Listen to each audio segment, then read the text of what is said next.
Bonjour tout le monde, j'espère que vous allez bien. Si j'ai une voix bizarre, c'est normal, je suis enrhumée. Aujourd'hui, dans cette vidéo, on va parler d'un légume de saison, la courge. Donc pourquoi la courge? Tout simplement parce que il faut manger de saison, c'est très important. Et parce qu'il faut bien entendu se faire plaisir. Donc là, j'essaye, si vous demandez ce que je suis en train de faire, j'essaye d'enlever les courgettes. Vous voyez que je tape courge, vu que c'est le début. Il me met toutes les courgettes.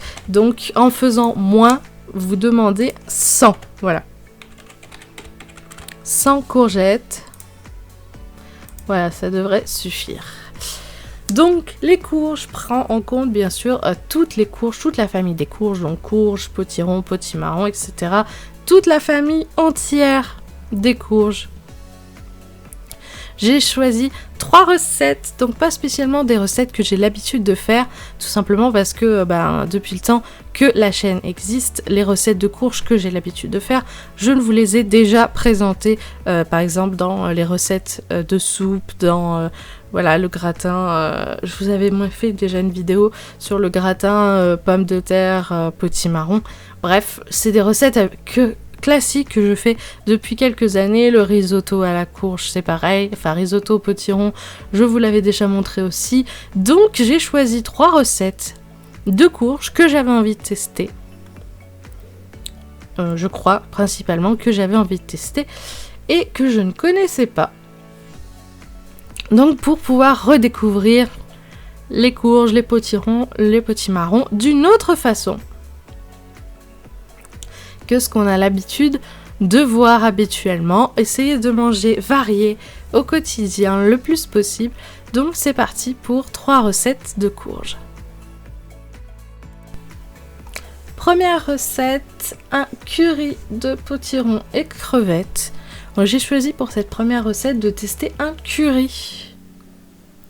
Alors pour une fois, le résultat a quasiment la même tête que la recette sur internet, ce qui n'est pas souvent le cas. En tout cas, cette recette est vraiment très très bonne. Encore une fois, un curry. Alors je sais qu'en ce moment, je montre beaucoup de recettes de curry, mais parce qu'on est en automne, les plats comme ça, c'est vraiment excellent, réconfortant. En plus, ça fait un plat avec vraiment tout ce qu'il faut. Une bonne source d'oméga 3 avec les crevettes, qui est aussi une bonne source de protéines, une bonne source de légumes, et bien sûr il faut accompagner ça. Je vous le donne en 1000. Allez, je vous laisse un petit peu de suspense. Bien entendu qu'il manque un féculent. Donc vous pouvez servir ça comme ça, mais vous pouvez bien sûr accompagner de riz, ce qui est le mieux, dans les currys en tout cas. Donc comme tous les currys, ça commence tout le temps pareil, quasiment. Rien ne change. Voilà, on prépare le bouillon, etc. Le curry. Donc là, c'est de curry en poudre et de la pâte de curry. Donc les deux dans cette recette. Attention à ne pas trop les doser du coup, parce que ça fera beaucoup trop fort en goût. Moi j'ai du curry doux en tout cas, donc il n'y a aucun risque, mais faites attention à la pâte de curry de ne pas trop doser. Donc maintenant que le bouillon est à peu près bien, on va rajouter notre courge bien entendu, donc le potiron. Moi je crois que j'ai choisi, je sais plus si c'est de la courge ou du potimarron, parce que j'ai pas de potiron moi. Je l'achète que du potimarron et de la courge butternut, donc je fais avec les deux. En général quand ils disent potiron, je mets du potimarron.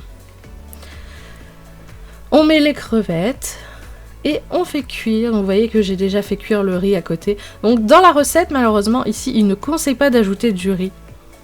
Juste de noix de coco râpée, noix de coco grillée parsemée dessus. Alors moi j'aime pas du tout la noix de coco, donc ça c'est pas quelque chose que je mettrais dans mes plats.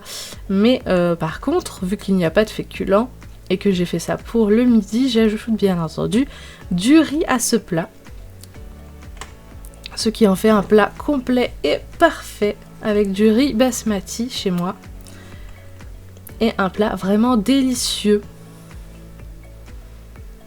Donc oui, vous devez vous dire encore du curry, encore. Eh oui, encore.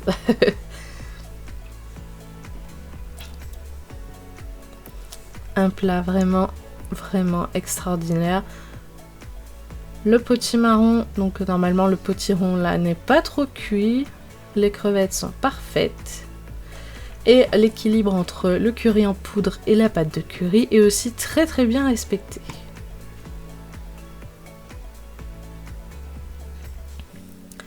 Deuxième recette, cette fois un crumble salé. Allez, il faut un peu changer les currys et les mijoter, ça va bien un petit peu. Mais il faut changer un petit peu de cuisson.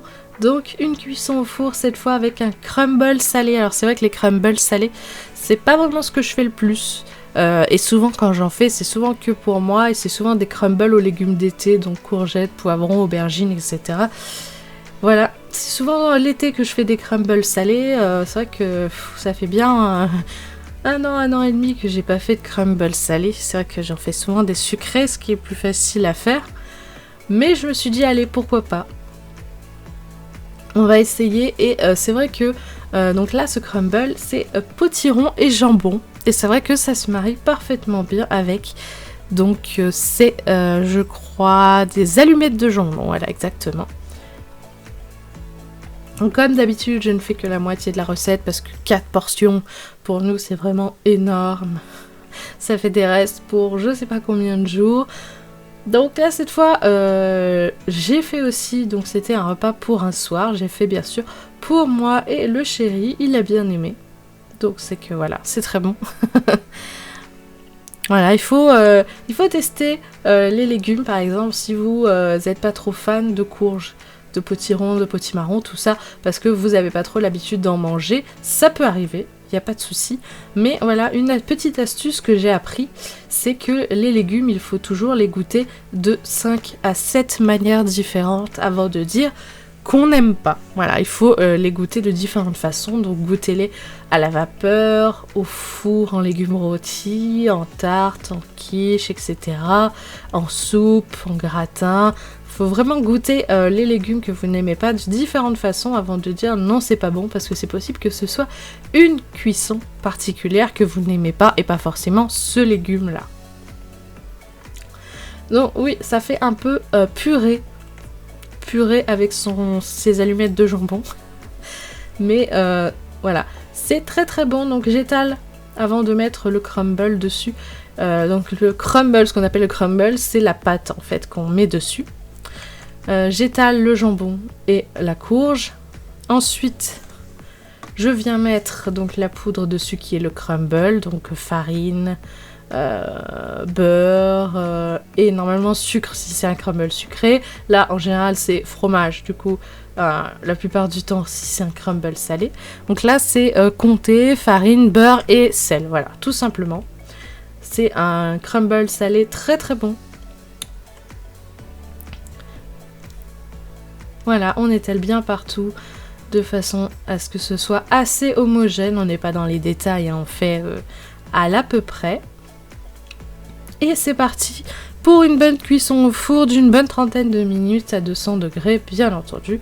Mais comme d'habitude, vous avez les détails de ces recettes sur cookidoo.fr.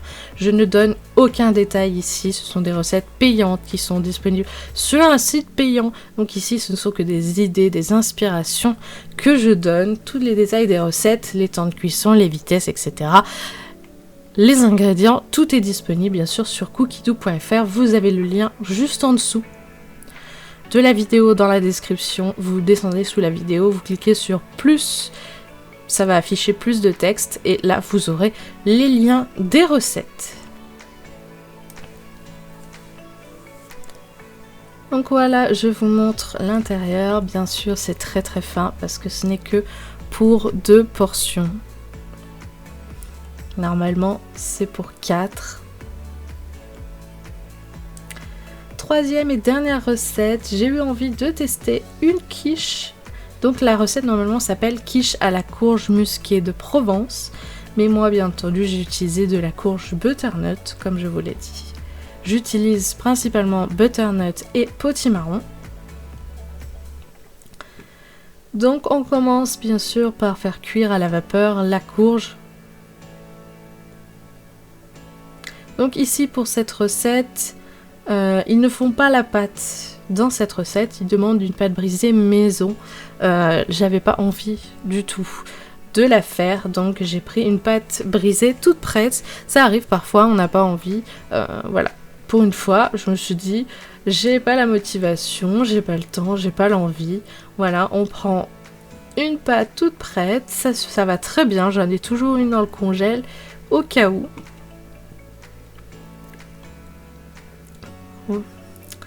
Donc la partie liquide, une fois la courge cuite, la partie liquide, donc œuf, crème, sel et poivre. Donc là, pas de lait, hein, bien du coup de la crème pour cette recette.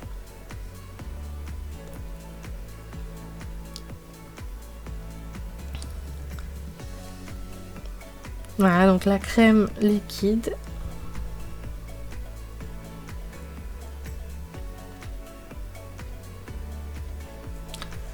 Donc la partie liquide d'une quiche, on appelle ça l'appareil. Donc l'appareil, très simple. Donc normalement, dans cette recette, ils mettent du bacon au fond de la pâte avant de mettre la courge, tout ça, plus la partie liquide. Moi, j'aime pas le bacon et j'avais pas de charcuterie à mettre pour remplacer. J'avais pas, pour une fois, j'avais pas envie d'en mettre. Donc je me suis dit, je teste comme ça. Honnêtement, c'est très très bon, même sans charcuterie. Voilà, mais si vous avez envie, vous pouvez même mettre autre chose si vous n'aimez pas le bacon. Vous pouvez mettre du lard, du jambon, ce que vous voulez, hein, voilà. Mais j'ai choisi de ne rien mettre, donc j'étale la courge cuite pour que ce soit un peu homogène, qu'il y en ait un peu de partout. On dirait comme ça qu'il n'y en a pas beaucoup, mais pourtant il y en a bien 400 grammes. Je viens rajouter l'appareil liquide par-dessus. Et normalement, il faut recouvrir normalement de fromage. Donc eux, ils conseillent le rouy. Je ne sais pas si vous voyez ce que c'est le rouy. Un fromage carré. Voilà. Moi, j'en ai pas. Et en plus, si je mets du rouy, le chéri n'aimera pas. Donc j'ai choisi à la place de mettre du comté. Voilà, j'essaye de faire un peu joli, d'en mettre un peu de partout comme une fleur. Mais bon. Les tranches de comté sont plus grandes que le plat, donc c'est pas facile. J'essaye voilà, de répartir un peu de partout avant d'enfourner. Donc bien sûr, le comté, c'est un peu comme les Matal. C'est un fromage un peu gras, mais c'est pas trop grave pour une cuisson au four. Ça dérange pas trop, donc pour une fois, j'avais pas envie de faire une jolie dorure, une jolie bordure avec la pâte. J'ai simplement recroquevillé, voilà, la pâte, et c'était aussi pour éviter dans le four que le fromage ne coule et ne déborde du plat à gratin. C'était vraiment pour garder le fromage à l'intérieur. Et ça a parfaitement bien marché après une bonne quarantaine de minutes de four. Le voilà tout prêt, tout chaud, et cette recette est vraiment vraiment délicieuse. Ça change, ça fait tester un peu la courge de différentes façons.